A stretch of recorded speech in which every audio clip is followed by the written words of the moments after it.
Hello दोस्तों और स्वागत है आपका हमारे नए वीडियो में। इस वीडियो में हम बात करने वाले हैं एक लीड कोड प्रॉब्लम के बारे में।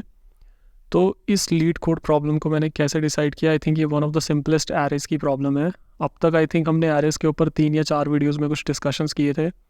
आप चाहें तो हमारे जो data structures and algorithms in Hindi playlist है उसमें जाके वो वीडियोज़ को देख सकते हैं। आज हम एक सिंपल सा प्रॉब्लम यहाँ पे अटैम्प्ट करने की कोशिश कर रहे हैं। इस प्रॉब्लम में हमें क्या करना है इसको एक बार पढ़ते हैं। चलिए इसको मैं जूम कर देता हूँ यहाँ पे। Yes, so given an integer array nums of length n। आपको एक इंटीजर एरे नम्स नाम से जिसका लेंथ n है वो गिवन है। You want to create an array ans of length 2n। So हम एक ans के नाम से हम एक नया एरे क्रिएट करना चाहते हैं जिसका लेंथ होगा 2n, where ans i is equal to nums i and ans i plus n is equal to nums i for okay. तो बहुत ही सिंपल सी बात है कि पहले तो बहुत ही सिंपल है कि answer of I is equal to nums of I and answer of I plus N is equal to nums I. So जो आपका answer of I plus N भी है, यानी कि जब आप लेंथ भी उसमें ऐड कर रहे हैं तब भी आपका वो नम्स आई के ही इक्वल है। यानी कि आप एक तरह से एक ही एरे को उसके अंदर कनकैटिनेट करने की कोशिश कर रहे हैं। तो जैसे कि यहाँ पर हम एग्जाम्पल में भी देख सकते हैं 1 to 1 और 1 to 1 के बाद भी लिखा है 1 to 1। So basically same he array के अंदर सेम ही एरे को कनकैटिनेट करके उसकी ऑब्वियसली जो लेंथ है वो 2n हो जाएगी। तो इसके डिफरेंट वेज हम ट्राई करते हैं। तो सबसे पहला जो तरीका जो मेरे दिमाग में आ रहा है वो बहुत ही सिंपलेस्ट है, सबसे ज़्यादा सिंपलेस्ट है मैं कहूँगा। हम सिंपली बोल सकते हैं कि नम्स प्लस नम्स हम रिटर्न कर सकते हैं, क्योंकि पाइथन अलाउ करता है कि हम लिस्ट को इस तरीके से कनकैटिनेट कर सकते हैं by using this plus operator. तो चलिए सबसे पहले हम इसी सॉल्यूशन के साथ अपने कोड को रन करते हैं। तो जैसा कि आप देख सकते हैं ये एक्सेप्ट हो चुका है। अब मैं इसको कर देता हूँ सबमिट। और इसमें जो हमें नोट करना है वो हमें नोट करना है, अगर आप देखें कि रन टाइम जो है 99% of the users with Python 3 उनको ये बीट कर रहा है। मेमोरी के केस में अगर मैं बात करूँ तो बीट कर रहा है 51% ऑफ द यूज़र्स को जो कि पाइथन 3 यूज़ कर रहे हैं, विच इज़ नॉट बैड। अगर आप देखें तो 99.68 is definitely a big deal. तो यानी कि एक अच्छा सोल्यूशन है। अब हम ट्राई करते हैं एक दूसरा सोल्यूशन जिसमें कि हम यूज़ करने वाले हैं एक फॉर लूप। तो अगर हम देखें जो मेरी लेंथ है इसकी वो होने वाली है लेंथ ऑफ नम्स, राइट। और मुझे क्या करना है, for I in range let's say n।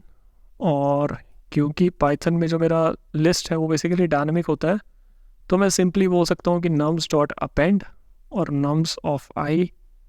और जब हमारे ये सभी अपेंड ऑपरेशंस हो चुके हैं तो मैं सिंपली रिटर्न कर सकता हूँ अपना नम्स।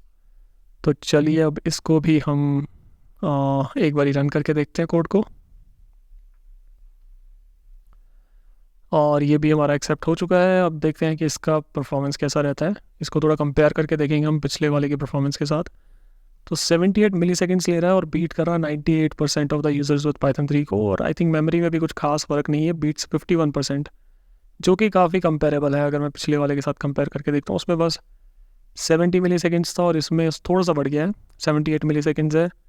मेमोरी के केस में कुछ खासा फ़र्क यहाँ पे नहीं पड़ा है। अगर आप देखेंगे तो 16.70 MB 16.6 MB almost the same. चलिए बढ़ते हैं नेक्स्ट सोल्यूशन की तरफ जो मेरे दिमाग में आ रहा है और उसको देखते हैं कि वो कैसे काम करता है। तो मैं इसको यहाँ से हटा देता हूँ। तो पाइथन अलाउ करता है हमें एक एरे को सिंपली रेप्लिकेट करने के लिए, यानी कि हम एक सिंपली किसी भी एक लिस्ट को रेप्लिकेट कर सकते हैं। तो वो हम कैसे करते हैं, बहुत ही सिंपल है। मैं यहाँ पे सिंपली लिख सकता हूँ return nums star operator and 2, which means कि जो भी नम्स में वैल्यूज है उनको एक बार ही रेप्लिकेट कर दो, यानी कि बेसिकली उनको एक की बजाय 2 बार ही लिख दो यहाँ पे। तो लेट्स सी ये सोल्यूशन कैसा है। सिंगल लाइन का सोल्यूशन है। चलिए इसको भी सबमिट करके देखते हैं कि परफॉर्मेंस में क्या कुछ डिफरेंस आता है कि नहीं आता है। 99.84 यूज़र्स को ये बीट कर रहा है, बहुत ही बढ़िया। मेमोरी में अगेन अगर आप देखेंगे कि तीनों ही सोल्यूशन में हमारे टाइम में डेफिनेटली थोड़ा सा डिफरेंस आया है, कोई खास बहुत बड़ा डिफरेंस नहीं हम कह सकते। सबसे पहले 70 मिली सेकेंड्स लगे थे जब हमने प्लस ऑपरेटर यूज़ किया था। जब हमने फॉर लूप यूज़ किया था तो 78 मिली सेकेंड्स लगे थे। उसके बाद जब हमने यूज़ किया है हमारा ये रेप्लिकेशन ऑपरेटर तो इस केस में हमें लग रहे हैं 67 मिली सेकेंड्स, राइट। तो यानी कि कुछ बहुत बड़ा डिफरेंस नहीं है यहाँ पर अगर हम देखें तो। अब हम चलते हैं अपने फोर्थ सॉल्यूशन की तरफ। फोर्थ सॉल्यूशन में हम क्या करने वाले हैं, फोर्थ सॉल्यूशन में हम यूज़ करने वाले हैं एक बिल्ट इन लिस्ट का जो मेथड होता है that is called edge extend.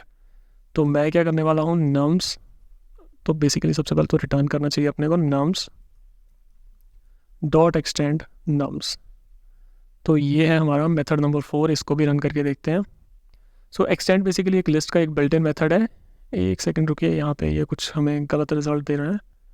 Okay, so basically हो क्या रहा है कि हमें इसको क्या करना होगा, नम्स डॉट एक्सटेंड नम्स करना होगा।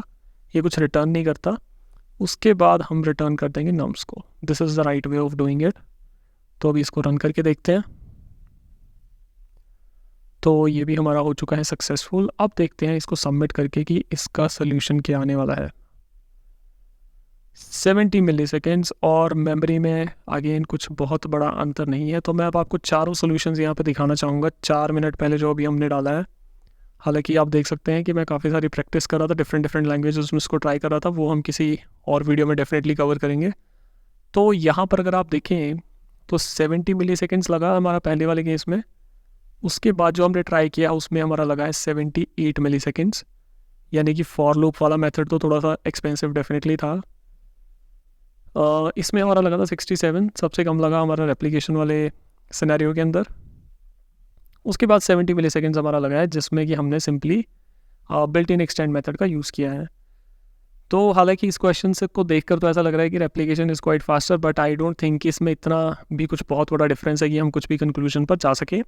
लेकिन हाँ, हम जैसे जैसे और प्रॉब्लम्स को सॉल्व करेंगे हम डेफिनेटली देखेंगे कि किस तरीके से जो पाइथन के बिल्ट इन मेथड्स जो हमें अवेलेबल हैं, या फिर जो बोलते हैं कि pythonic way of writing code, how exactly can it help us with writing better algorithms, या फिर better in terms of both DSA, both data structures and algorithms, किसकी एफिशिएंसी ज़्यादा निकल के आती है। तो वो सब चीज़ें हम एक्सप्लोर करते रहेंगे जैसे ही हम आगे बढ़ेंगे अपनी इस DSA की जर्नी के ऊपर।